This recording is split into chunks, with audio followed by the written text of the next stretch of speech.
morning, boys and girls. Jovi, my dog, and I are happy to be joining you again this morning. It's been a while since I've seen you and I miss you all. I know many of you have transitioned going back to school and I hope that's going well for you. I was wondering if you all want to share with me the best part of your week last week.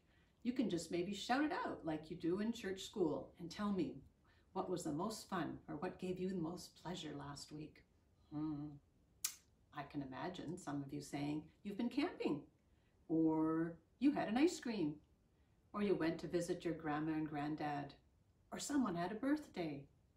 Anyway, I can't wait to get back in person and to have you all tell me the exciting things that happened in your week. I love seeing your sparkling eyes. Anyway, let's get to our story this morning. The story is called Jesus Calls Matthew. Do you remember watching Inga's story last week? I hope some of you saw it. And it was called Jesus Calls Peter. Do you remember what Peter was? Peter was a fisherman. Right, I heard some of you say that. Anyway, Matthew, let's look at the symbol to see if we can determine from the symbol something about Matthew in today's story. Does this remind you of anything? Could be containers, I suppose. But you know what it reminds me of is a stack of coins, like toonies or loonies. And you boys and girls know that in my day, we didn't have coins like toonies or loonies. When I was younger, when I wanted a loonie, it was called $1. And this is what it looked like. It was paper. And a toonie was a different color. It was pink, like this. Isn't that funny? Anyway, I think maybe the money in Jesus' time was a little different too, but they did have coins apparently. And Matthew was a tax collector.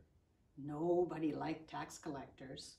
Now taxes are a good thing. Your mom and dad pay taxes. They help pay for our schools and our roads and our hospitals. But back in Jesus' time, tax collectors weren't liked by anybody at all. And that's because they tended to lie sometimes and to cheat and to take too much money from some people and leave people quite poor and keep that money for themselves. And Matthew was a tax collector. So he didn't have many friends. He wasn't well liked. And tax collectors at that time weren't even allowed in the church or the temple to worship. So one day, Jesus was walking down the road, still looking for more disciples. He already had Peter. And he saw Matthew sitting at his table on the side of the road collecting taxes. And Matthew thought, I wonder if Jesus is going to hate me too, like everybody else hates me. But to his surprise, Jesus stopped at the table and he looked right into Matthew's eyes. Jesus could see into Matthew's heart. He knew that Matthew had cheated and lied, but he also knew that Matthew was a good person and was sorry for the many things he had done. So Jesus, to everyone's surprise, said, Matthew, follow me. Matthew was so excited he dropped everything to follow Jesus. Now people were rather angry because they thought Matthew was a sinner and Jesus should not have those type of people around him. But Jesus told the people, my God sent me here, sent me to help people like Matthew, people who have sinned but are willing to ask for forgiveness. And so Matthew happily followed Jesus and became a good disciple of Jesus. I wonder what Matthew thought to be singled out by Jesus. And I wonder what the people thought. I think at first they were angry. But let's say a little prayer together.